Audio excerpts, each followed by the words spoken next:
yung vlogger na pinadala nyo ng pinakamaraming star sa amin. At ang naging dahilan kung bakit dumami yung pera niya. Yeah. Utang niya sa inyo ang buhay niya ngayon. Hindi niya utang na loob yan kay Lisa Marcos dahil hindi siya lalapitan ni Lisa Marcos kung wala siyang 2 million followers. Kaya may 2 million followers si RJ Nieto dahil kay Duterte. Yeah. Oh, totoo naman yan ah. Kaya singilin nyo siya, nasaan na siya ngayon? Nasaan na yung makabayan na pinipresenta niya sa inyo na DH ng mga DH at chuchu unicorn, rainbow, utot-utot. Nasaan na yan? Utang na loob niya sa bawat isang OFW kung nasaan siya ngayon. Mo RJ. Ay, pwede ba yan? So, okay lang. Jutang din na. Utang Gina na RJ. Utang na loob sa bawat isang OFW ngayon, na ang bawat isang OFW ngayon na nagbigay sa iyo ng pera, ngayon ay nangangamba na kung yung anak ba nila o kamag-anak nila ngayon ay malululong uli sa droga. Wala ka ba konsensya? Singilin niyo siya. Kayo ang nagpayaman kay RJ Nieto. Kayo ang may dahilan kung ang bakit ang mga politiko ay lumalapit sa kanya para i-endorse niya. At naniningil siya ng milyon-milyon. Kaya nga siya extremely eh. Yeah. Doon pa lang sa election pa lang naniningil na siya. Singilin ninyo si RJ Nieto. Diba? Siya naman talaga ang pinayaman ng maraming tao. Diba? Siya, totoo naman. Dahil ako dati, admin ako ni RJ. Grabe ang stars ni RJ. Umaabot ng 250,000 before. 250,000 pesos sa isang live. Singilin ninyo. Kung hindi dahil sa pagpipresenta niya na makabayan siya at chuchu, hindi siya magkakaroon ng audience. Hindi ng audience, hindi lalapit sa kanya ang mga politiko. Gagamitin lang kayo ni RJ Nieto, ni Ray Joseph Nieto para sa kanyang pansariling interes. At nagamit na nga. At nagamit na. Kayong mga dahil sa DDS kaya siya nagkapangalan. Kayo ang nagpayaman kay Thinking Pinoy. Now, it is time na singilin ninyo siya sa kanyang pagpipresenta ng makagiging makabayan dahil ang kanyang ginagawa ay nakikisabwatan siya sa pinakakorap na gobyerno ngayon. Diba? Sabi niya lalabanan niya ang mga korap. Nasaan na siya ngayon? Hindi ba yan ang pinangako niya sa inyo? Kaya niyo siya binibigyan ng pera para bigyan siyang proteksyon? Oh. Nasaan na siya ngayon? This is the greatest con man right now. Yeah.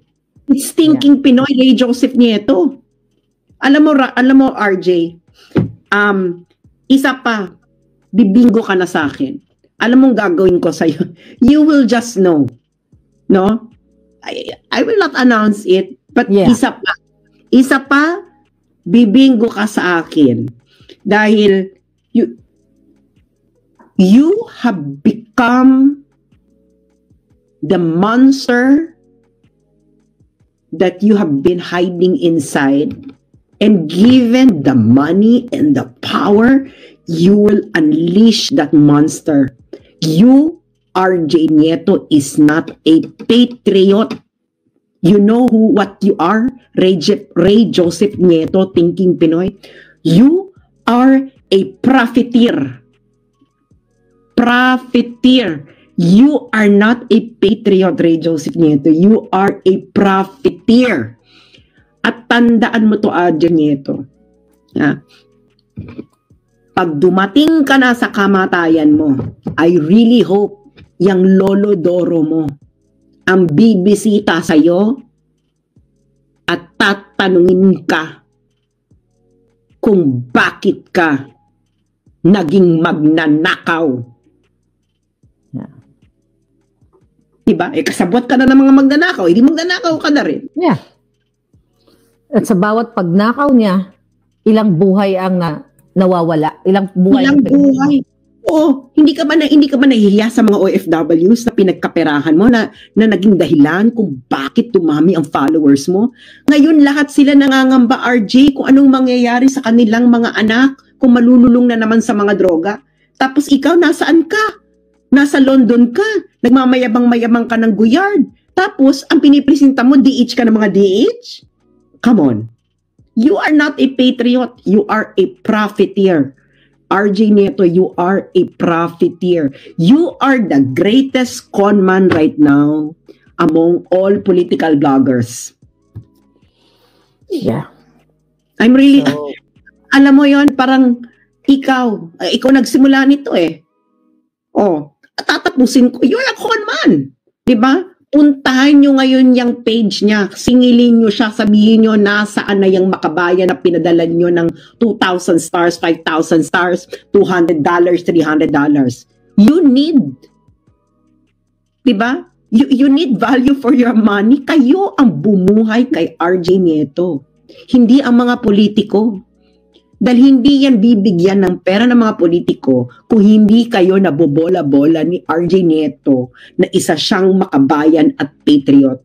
So, to end this all, no, Ray Joseph Nieto, you are not a patriot. You are a profiteer. Mahiya ka sa lolo Doro mo. Yun lang, yun sa tatay mo. Diba, idol mo yung tatay mo. Your father will never be proud of you, RJ Nieto. Because you are a profiteer. You have become like the people na nagnanakaw sa gobyerno. Kaya ang tatay mo ay nauwi sa ganoon ang buhay. You have become your own worst enemy. It's not me, RJ. Yeah. You will never ever enjoy whatever success you have. True. RJ, because you know what? Because you conned millions of people. Niloko mo ang milyong-milyong mga tao. You are a profiteer, not a patriot. Kayong dalawa ng manager mo ni Mel Robles. Bakit kasi sa atin binibintang ito? Ang nag-demand ng pwesto ay si RJ Nieto. Ang dinemand na pwesto ni RJ Nieto ay presidential assistant on political affairs. Alam ko na to, hindi pa nag-e-eleksyon. Nagde-demand na siya. At tinatanong ako ni RJ noon kung ano raw gusto ko. Sabi ko, meron akong SMNI. Ang sabi sa akin ni RJ, minsan ka lang makapagpanalo ng presidente. Sabi niya, kukunin na lang kita bilang USEC ng presidential assistant. Yeah, USEC niya. Yan ang kanyang pinagsasabi. So sinabi niya, okay na raw kay Lisa at okay na raw kay Martin Romualdez. Kaya alam ko kung sino ang mga power brokers dyan. Kasi yun ang hiningan niya ng consent. Si Lisa Marcos at si Martin Romualdez. So okay na raw yan, kasado na. Ngayon, nagpatay na nga ng barong yun eh, kay Abel. Nagpatay ka na ng barong, RJ Nieto. Niloloko mo ang mga readers mo. Sinabi mo sa readers mo, tinanggihan mo dahil gusto mo mag-aral, hindi mo tinanggihan. True. Inurong ang offer sa'yo, pero hindi mo alam ang tunay na dahilan kung ba't in-offer ang offer sa'yo. Inurong. Dahil ang totoong dahilan, ang dami mo raw dinidemand. Okay na nga raw na kahit high school graduate ka, maging presidential advisor on political affairs.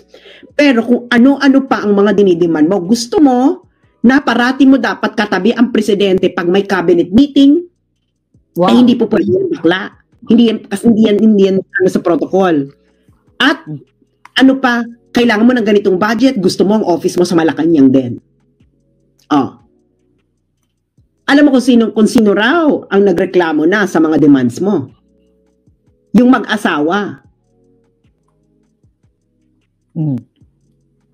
Ngayon, niloloko mo yung mga viewers mo na tinanggihan mo, hindi mo tinanggihan. Hindi ibinigay sa'yo ang pwesto.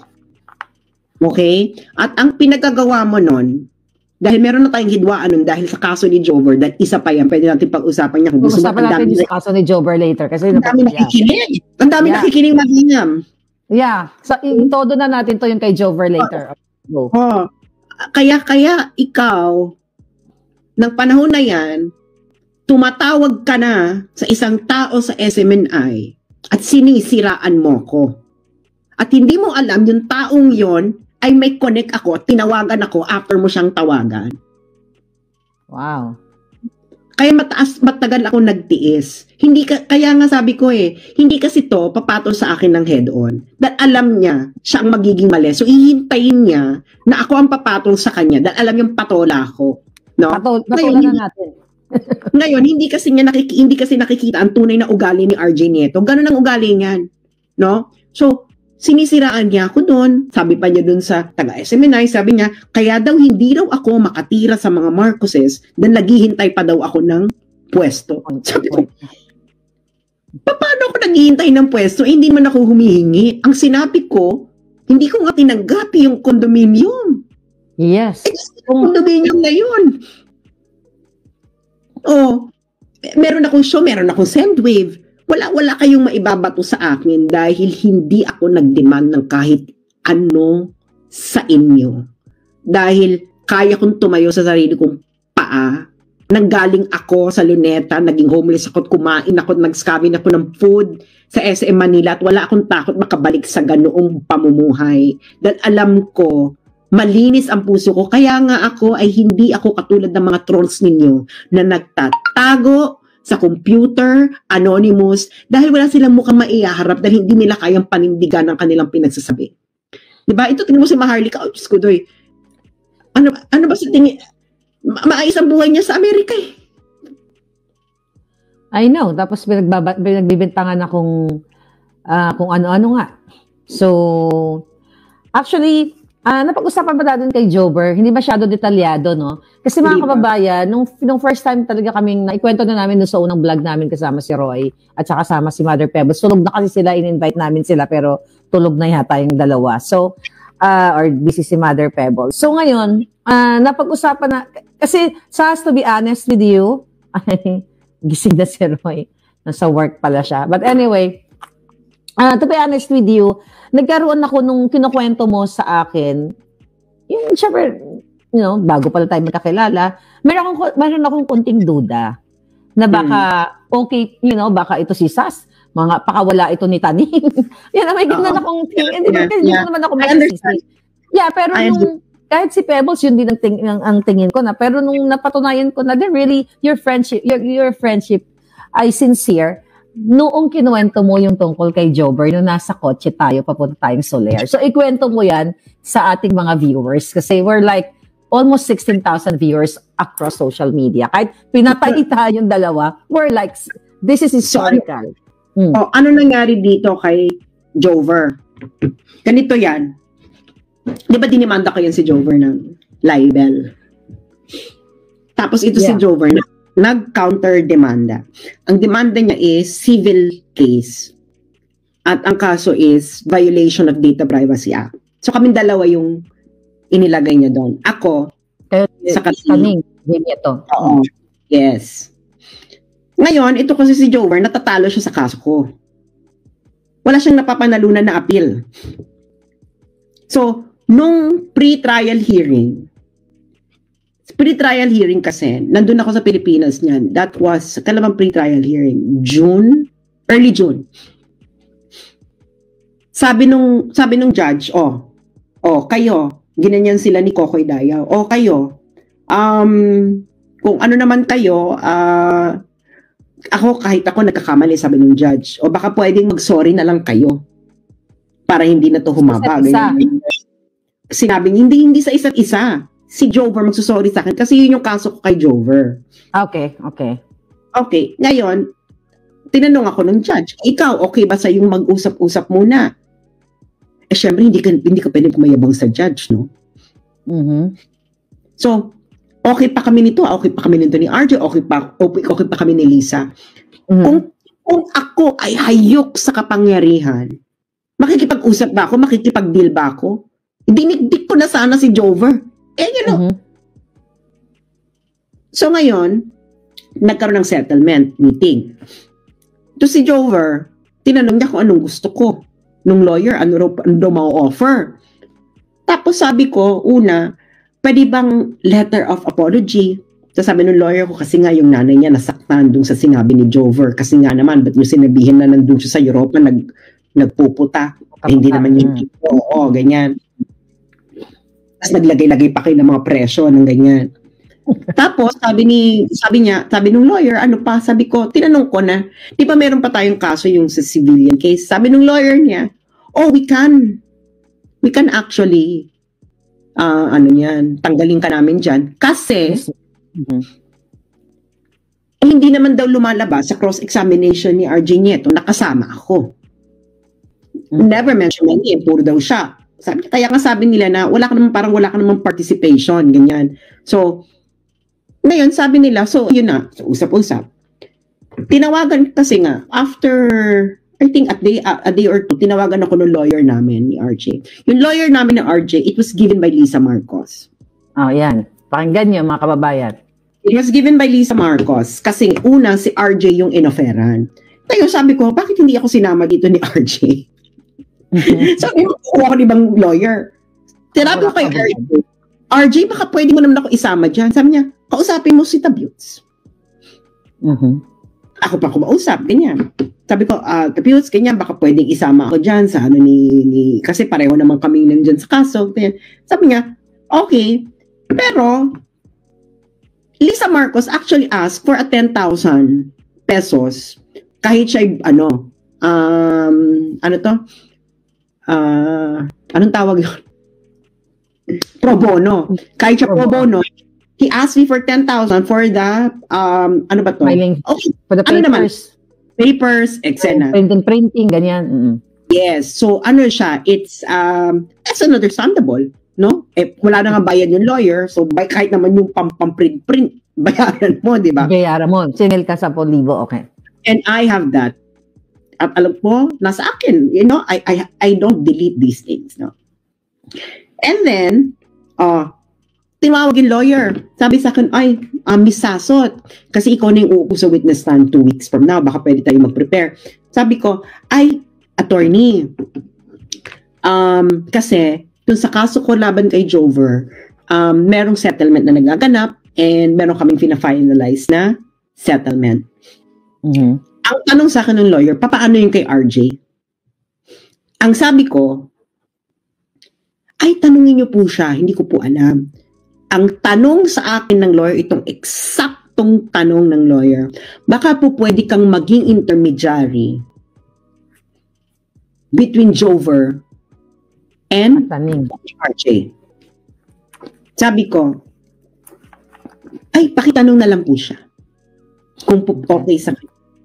So, tinawagan siya, I assume. And then after several hours, tumawag sa akin si RJ.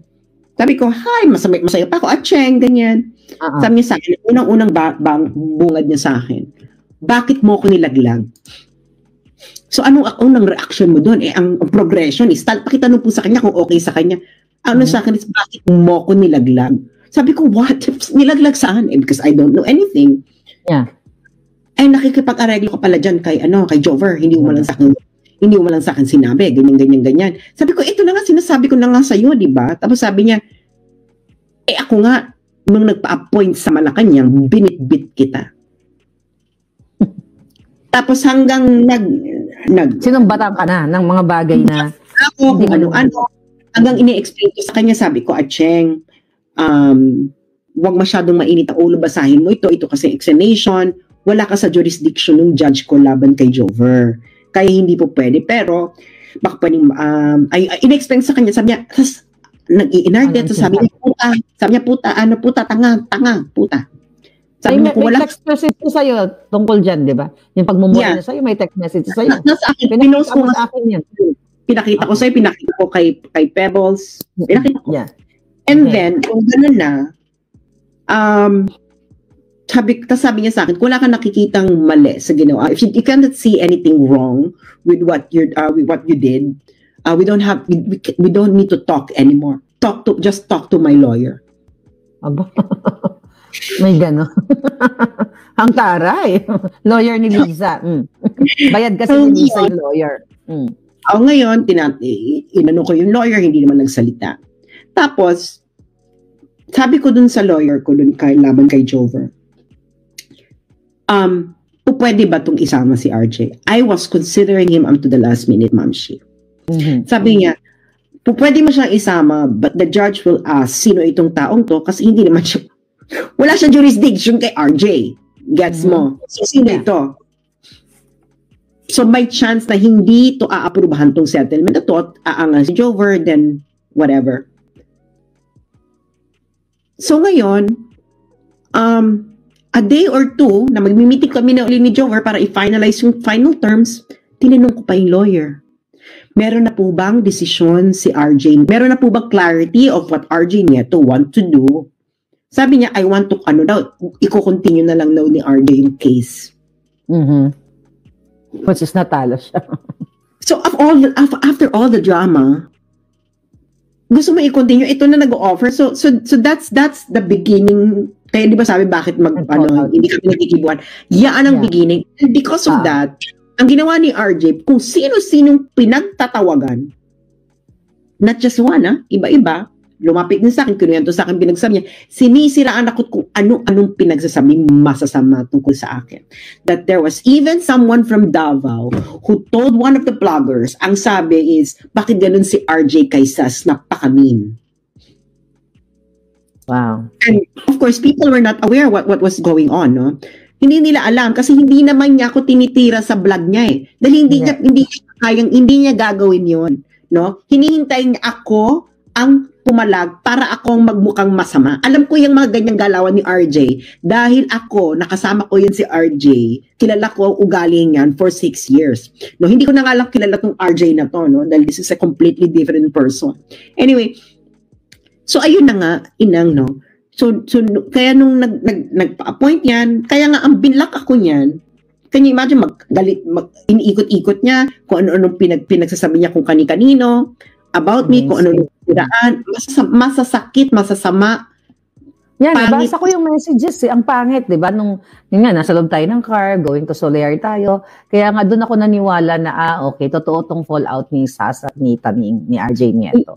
Yeah, and then nung ano na yan, ako may pa ako sa kanila, nag-advise pa ako sa kanila, sabi ko, alam niyo yan si RJ kay mapapahamak kayo, parating niyo siyang nakikita kasama ng First Lady, magiging security threat yan, baka naman pwedeng hindi niyo masyadong i-publicize na parati kayo magkasama because siya lang ang susundan ng mga gustong, concerned pa ako nun, madama, concerned pa ako nun sa kanila. And then kaya nga nagsimula yung binlock niya ako nung yung issue na nga kung saan ako talaga nag-out. Binlock niya ako nung tinatanong ko lang sa kanya, ano ba to RJ, ganyan-ganyan. Tapos yung sinagot niya sa akin yun, di ba? You don't bite the hands of the one that, you don't bite the hand that feeds you. Yeah. Tapos doon niya na ako binlock. So from that moment, February, nakablock na ako. Pero yan si RJ, gumagalaw yan sa likod.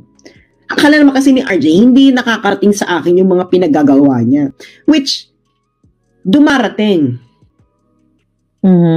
Kasi yung mga tao rin pinagkukwentuhan niya is alam kung ano yung ugali niya. Kaya nga. So ngayon, alam na ng taong bayan kung anong history talaga ng, kung saan, paano nangyari. So, at talaga ang pinaka-punot, bottom line lahat dito ay si Liza. Siya ang nag-offer ng condo, siya ang nagbigay ng lawyer, siya nag-uto, siya ang nag-meeting sa mga dito sa Garafil, sa mga tao niya to shut down, to shut down our pages. Actually, na-shut down na yung pages natin. So, eto, nasa mga kamay na ng taong bayan. Kung paano nyo to, paano to haharapin? Huwag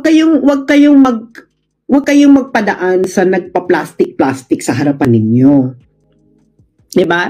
Ito si RJ, ikaw RJ, Di ba kayong sabi ko, bakit kailangan niyan lokohin yung mga tao? Itong mga taong na ito ang nagbigay sa kanya ng maraming salapi. Ito, kayo, yung mga, di ba, kayong mga DH, dahil DH daw siya ng mga DH, kayong mga DH, nagbibigay ng pera sa kanya. Oh.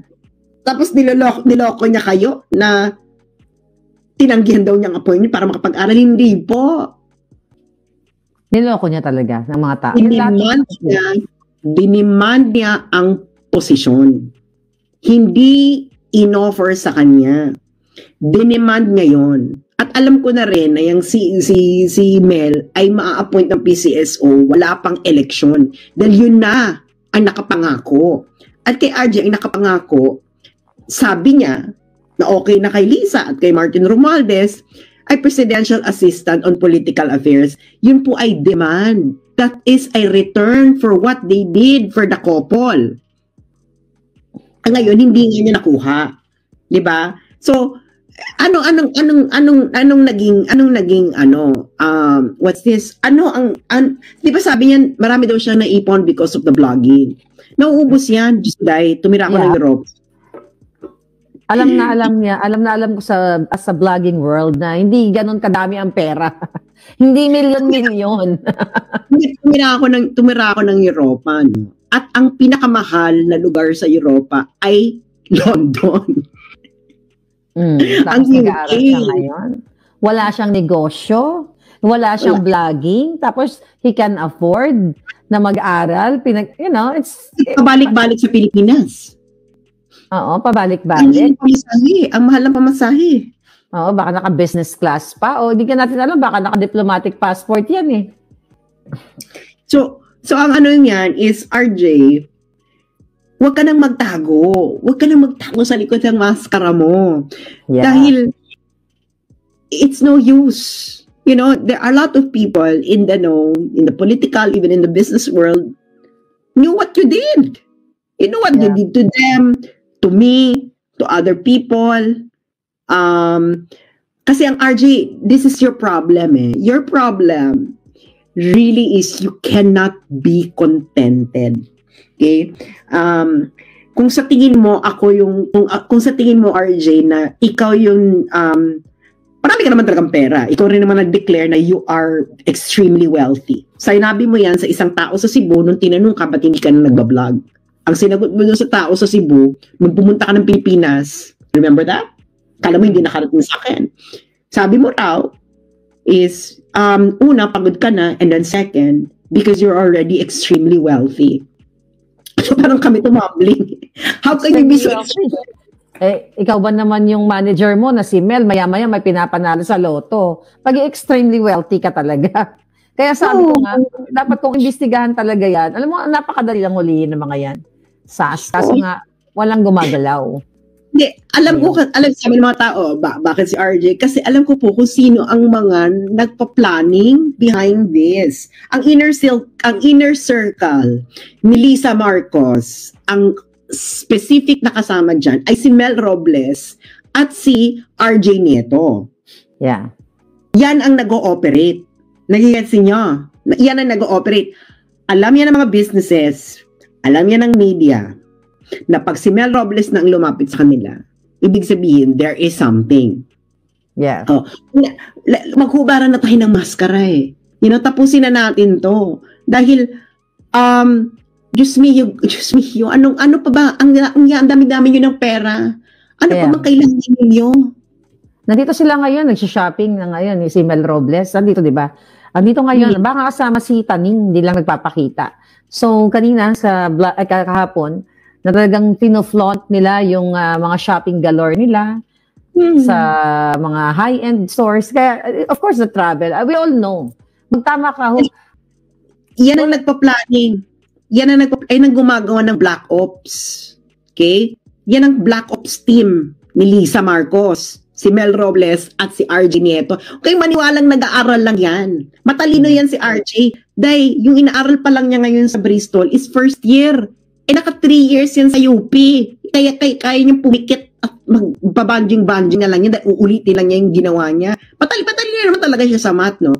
Pero most of his time is being used in order to conspire and to do bad things to other. And I know that RJ Nieto, dahil yung isa, lumapit sa akin at sinumbong ka. Oh, di ba? Sino yung gusto niyong pabagsakin? Ano daw? Ikaw, si Mel Robles, saka ikaw. Sino? Ayoko lang sabihin nakakaawa ng, pero alam, you know exactly what I'm talking about. Because you would like, kasi plano nito, sinabi ni Marlica, plano na nila na yung mga nakapaligid kay Duterte ay unti-unting pababagsakin. O, di ba yun naman ang nangyari? Sinasabi niyo fake news. O, paano naging fake news si Maharlika? Eh, nakita niyo naman nangyari lahat ng sinabi niya. Yeah. So, ang dami pang nanonood sa atin, madam. Yeah. So, actually, this is an eye-opener yung mga revelation mo, Sas. Although sa ating mga kababayan, alam ko na po ito, but I want, Sas, directly, siya ang magkwento sa inyo dahil siya yung naka-experience. Sinabi ko naman sa inyo, di ba, magsasalita ako, hanap ako ng time, ng panahon. Okay? Di ba? Oh, yan na yan. Ang Black Ops ni Lisa, ang team niya dyan, si Mel Robles at si RJ Nieto. Si Mel Robles ang nagsusupply ng pera. Kaya siya nasa PCSO. Bakit ko alam? Ito si RJ Nieto, nung election, sinabi niya sa akin, magpa-appoint ka. Baka pwedeng maging MECO ka na lang. Sabi ko, bakit MECO? Kasi daw ang MECO ay hindi na o-audit. Audit, yeah. I remember that, Sas. Hayop talaga, no? Sabi ko, bakit ako magpapa-appoint sa MECO dahil hindi na ho-audit? So parang, yun na talaga ang goal nila, magnakaw ng pera, magkasama ka sa nangangamkam RJ Nieto. Alam mo RJ Nieto I think Marlica could attest to this, pero sinabi ko to kay Pebbles Ma'am, night, foul yung nire-raise yung issue na yun kay RJ. I think you know what I'm talking about. Wag na lang sana yun. Kahit yung iba na lang, wag na lang. I know. I think you know that. Yeah, no, I know that. Ginaganyan ko sila. Na okay na yung iba, pero wag naman yun. Kasi, personal. Oo, ano na yan Itong pangangamkam ang topic talaga. Pangangamkam. So, ganun na yung conditioning. Sabi ko, wait lang, parang, bakit gusto niya ako magpa-appoint sa MECO para mamkam? Kasi nga daw hindi na audit. So, pwede ka dyan. Tapos sabi pa niya sa akin, USEC, pero wala namang, sabi niya, wala kasing budget. Pero nandyan naman si Mel sa PCSO. Ibig sabihin, si Mel, kay Mel manggagaling ng pera, yan ang Black Ops nila, si Mel Robles and si RJ Nieto. That is the truth of it. No?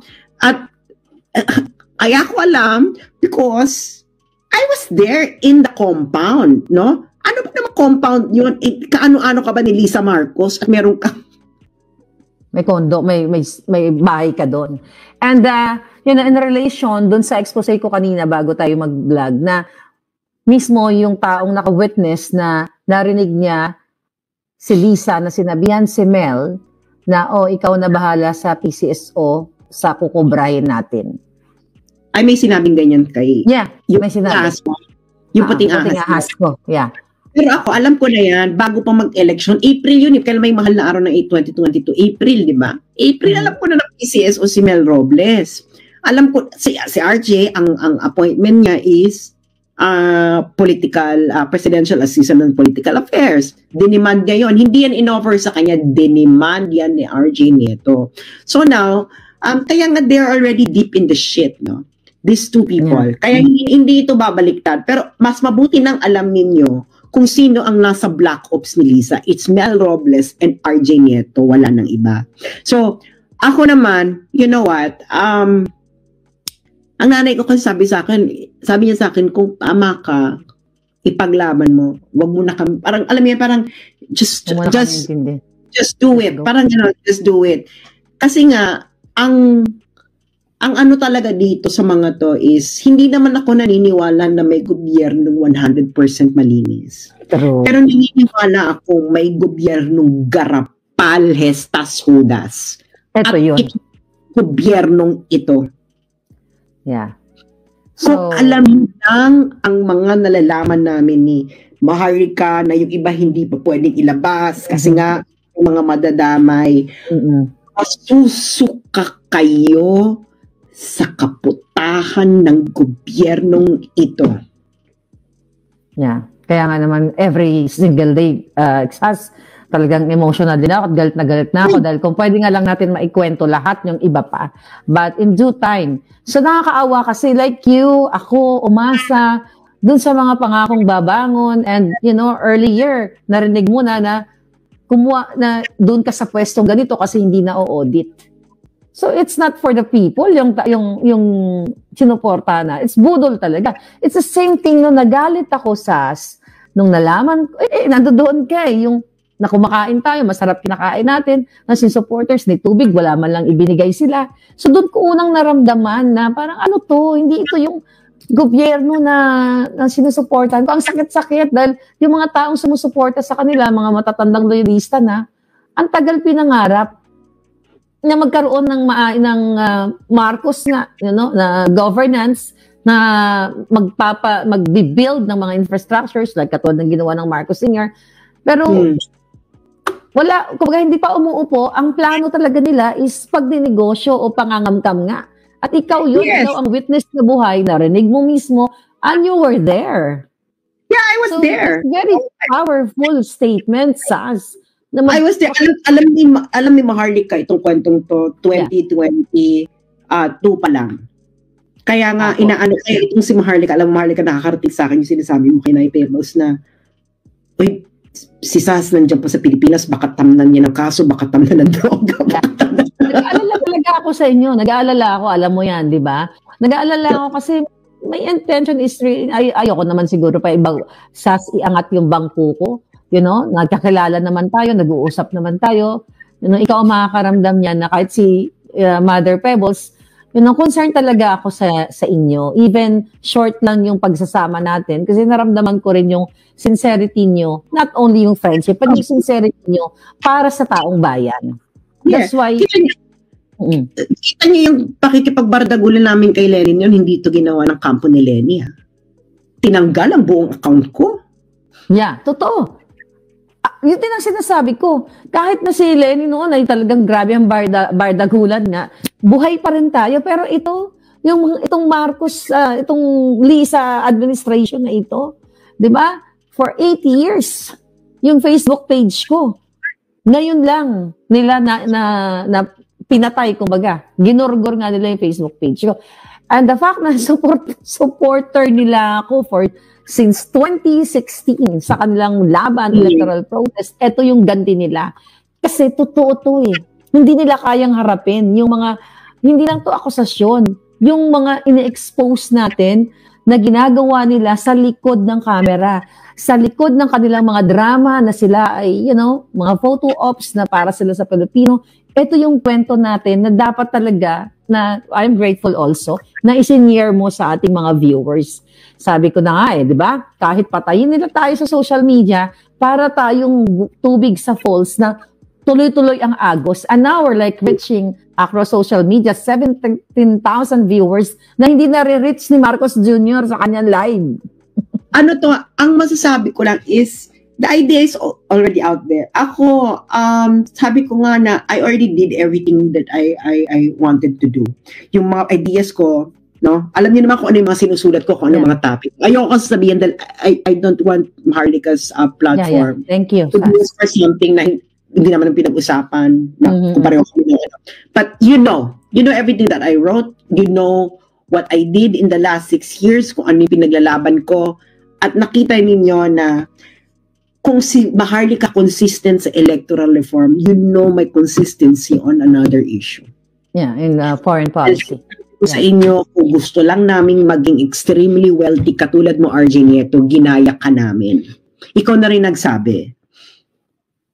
Ikaw na rin nagsabi, RJ Nieto, noong December 2019. Nung pinilit mo akong bumalik mag-vlog, kasi nag-deactivate ako noon dahil ngayon yung nilulusob ako ng mga followers ko. Ayun yung sa may toilet issue ng trans. Petty. Yeah. Nag-deactivate ako. And then sinabi niya sa akin, bumalik ka dahil kailangan ka sa social media dahil si Digong binabangga si Ayala at si Pangilinan tungkol dun sa tubig. And then I went back for that. And I thought you are that kind of person. RJ Nieto, Ray, Joseph, Pengson. Pengson. Yeah. I thought that you're that kind of person. Ikaw yung pumalik tapos nag-post ka pa. Basahin nyo yung post niya nun. Ang title ng post niya, Salamat Marinsas. Tapos pag nakalagay pa niya doon na kami daw dalawa is sabi mo pa na tayong dalawa nga kung nakikita nating mali yung isa't isa, nagsasawayan tayo, paano pa kaya yung iba? At sinabi mo pa, RJ, ganito ha, kung we only played our cards well, we, both of us, could have been multimillionaires. And I think malinaw naman kung sino ang multimillionaire. Yeah. Kung sino ang, I'm not gonna say na I'm really poor, no, but I'm not rich. I am someone who lived, a day-to-day existence, no? Okay ako, hindi ako yung nagugutom sa isang araw, no?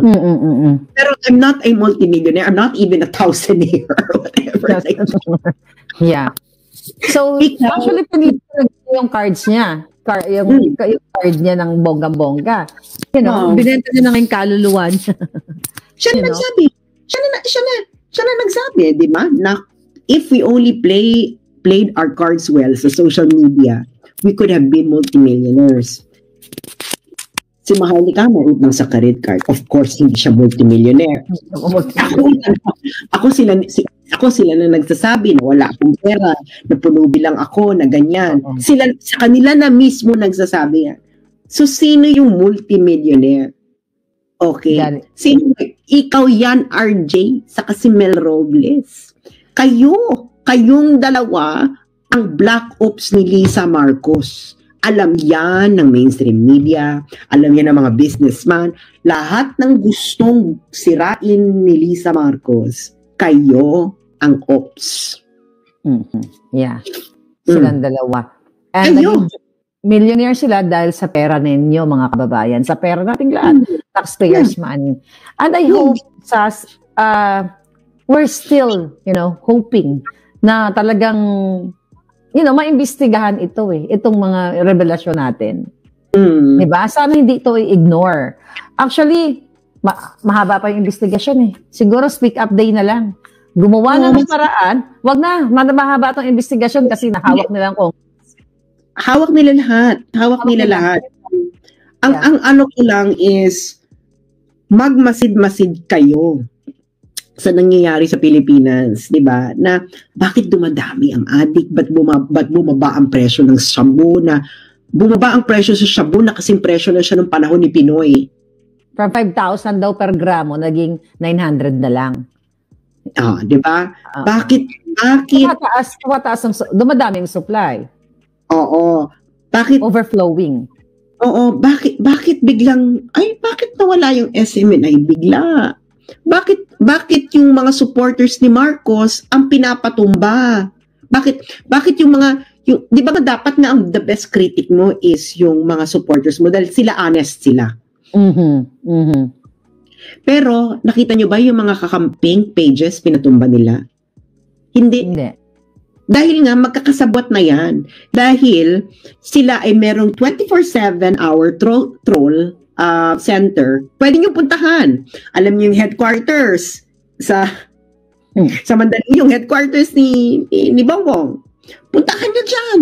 Nandiyan. At ang team leader pa nga ay ang inaanak ni Bongbong Marcos na Amerikano. Ang pangalan ay Nathan. So, pwede nilang puntahan dyan at magpaano sila. I-surveillance nila, May challenge nila. Yung mga taga Mandaluyong, i-surveillance ninyo kung bakit lalabas-pasok yung mga trolls nila. Diba? Nag-duty, nag-opisina. Yan ang isa sa mga headquarters. Saka meron pa sa Cubao. Diba? Yan kayo. Diba? Na, kakaiba tong kasamaan niyo parang sabog na sabog. Alam mo yun? Polvoronic nga Well, polvoronic nga, Sas. Ginawa ba ito sa'yo ni Pinoy? Ikaw minura-mura mo nun si Pinoy. Ginawa ba niya to sa'yo? Hindi, nakakauwi pa nga ako ng bonggang-bongga ng wala akong pag-aalinlangan. Hindi ginawa sa akin ni Pinoy yan. Yan sabi ko, mas masahol pa to ang isinuportahan ko dun sa mga, kay Pinoy. So, sa the yellow administration. Kasi ito, pinaghalong yellow, super yellow. As in, cancerous administration talaga. So, yun yung ako talaga is niloko ninyo si Sara Duterte. Ginamit ninyo si Sara Duterte, and this is not going to my story to tell kung paano nangyari. Darating din tayo dyan. Pero ito lang masasabi ko, no? Hindi 100% malinis ang administrasyon ni Duterte. Ito si Maharlika, binoboljak niya yung mga kumukupit. Kahit parang ni Pangulong Duterte, binoboljak ko yung mga tao niya. Kasi, hindi ka kasi tayo sarado sas. Kahit na sinuportahan ko si Pangulong Duterte, alam nyo yan. Diba? Ako, naimbita pa nga ako, na red carpet pa nga ako ni Bongo at saka ni Pangulong Duterte. Pero sa kabila nun, nanghamon pa nga ako ng gulos. Ano ko lang naman yon. Nanghamon pa ako sa kanila nung time na nagalit ako sa kanila dahil sinasabi ni Pangulong Duterte na si Bongbong Marcos, si Kuting, ay nagpupulburon. So doon ako talaga nagalit. But, in the end, tama pala si Pangulong Duterte. Kaya nga nire-redeem ko rin yung sarili ko na dahil ako ay naging instrumento sa pangbubudo like you. I'd like yung mga viewers natin na mga naging instrumento din na sinuportahan ang Marcos Jr. na ito. So, I think tinadhana tayo, Sas, na makapagbigay ng linaw. Di ba? Hindi tinadhana tayo sa pag-ibig. Tinadhana tayo. I think, hindi ko naman kasi inaasahan na ganito ang mangyayari. Kasi syempre kutub-kutub lang yun nun na parang, baka naman, di ba, kutub-kutub lang tayo nun ng Maharlika Wala kami, the first time that I saw Maharlika ever in my life was during the meeting the Avance. At hi hello pa lang yun dahil busy kami, namimigay kami ng tubig, ang busy namin sa kung ano-ano. And parang sabi ko, what really happened, no? Ako naman, hindi ko alam kung naniniwala pa ako may konsensya yung ibang mga politiko Pero, ito, ako masasabi ko lang, yung nanay ko is 81 na.